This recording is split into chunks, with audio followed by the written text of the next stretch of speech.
Jeffrey is like the male version of the women who hate all men. He hates all women. He was given a choice to be better or to be bitter, and he chose to be bitter. Jeffrey jacks off to the girls who rejected him on Instagram. Those sluts, I hate them. They can't say no to me. They have to sleep with me. I don't care if that's someone's sister or daughter. I know, I'll send her a dick pic. That'll work. It doesn't work. Jeffrey is the type of guy who constantly sends abusive messages to your girlfriend or your sister. Don't be like Jeffrey. When I was a little younger, I never thought about the green or red flags to look out for. I'm not gonna lie, I just didn't have standards. I had been quite unattractive and awkward around girls that when I finally started to attract some women, I jumped straight in. But this is a huge problem that a lot of guys face. You have to have respect for yourself. I'd literally fall in love with girls that I just met from nightclubs and dirty university student parties. Let me describe these parties to you, these student parties, just so you know what kind of girl I was meeting as well as what kind of guy I was. You get to the student house at 10 p.m. and the girl who invited you hugs you. Okay, so far so good. You enter the kitchen and there's around 12 people here. Straight away you see a white guy smelling his keys.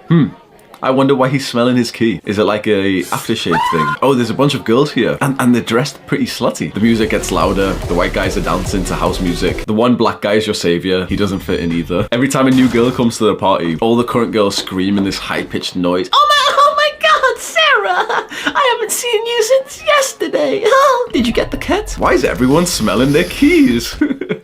And then you hear it. That's the sound of a balloon being filled up with laughing gas, and you hear the metal canister fall to the floor. It's a stampede. Soon everyone rushes to the person who's handing out balloons. Everyone's his best friend for the next 2 minutes. Just like everyone becomes your friend when you have chewing gum in school. You make eye contact with one of the girls. She'll suck your dick for a crumb of MDMA. Deal or no deal? That's the type of place I was meeting the love of my life from.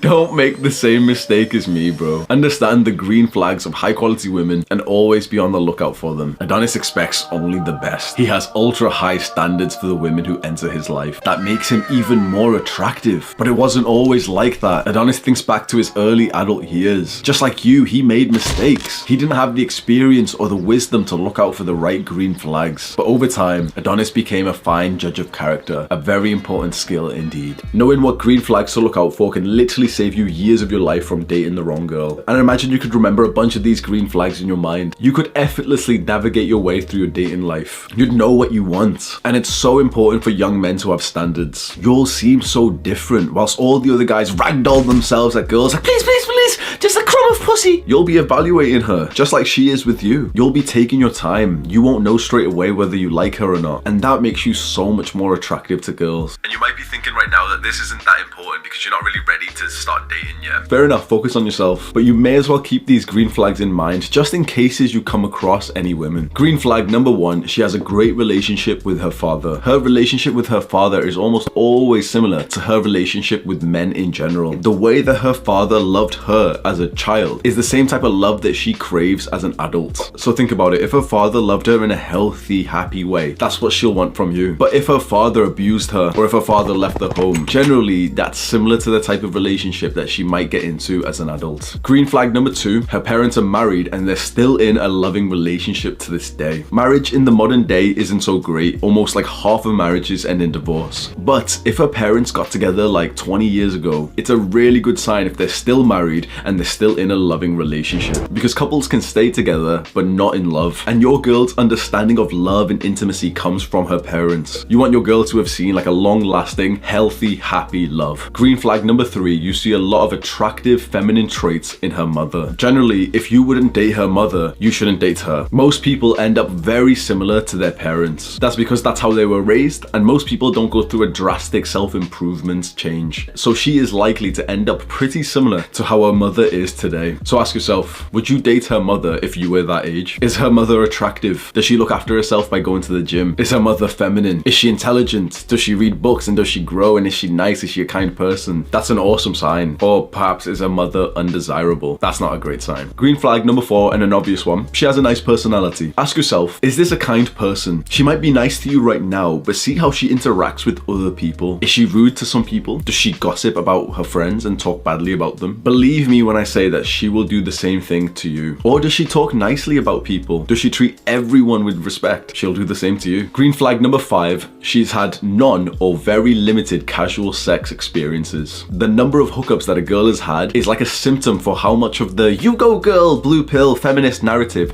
has went inside of her. Most men find that unattractive in a serious relationship, and her high body count literally increases her likelihood to cheat on you or to split up. If she's had a very limited amount of casual sex experiences like hookups and one-night stands, it shows that she's good at delaying gratification. Also that she's unlikely to have spent a lot of time in like the low quality, like sex-orientated places like Tinder and nightclubs, or those student parties that we just talked about. Generally, if she has a low amount of hookups, she's probably come from a pretty good family with great values. Green flag number 6, she has high quality friends. If her friends genuinely seem like good girls, that's a huge benefit. Sometimes you'll date a girl and it seems like her friends are almost like a threat to your relationship because they're always trying to like encourage her to do bad habits. She of course has to be very similar to her friends to be friends with them. If her friends are educated with great values, that's an awesome sign. If they seem like low quality party girls who take a lot of drugs and they gossip and they're quite rude and they cheat on their boyfriends, what does that say about your girl? Mwah.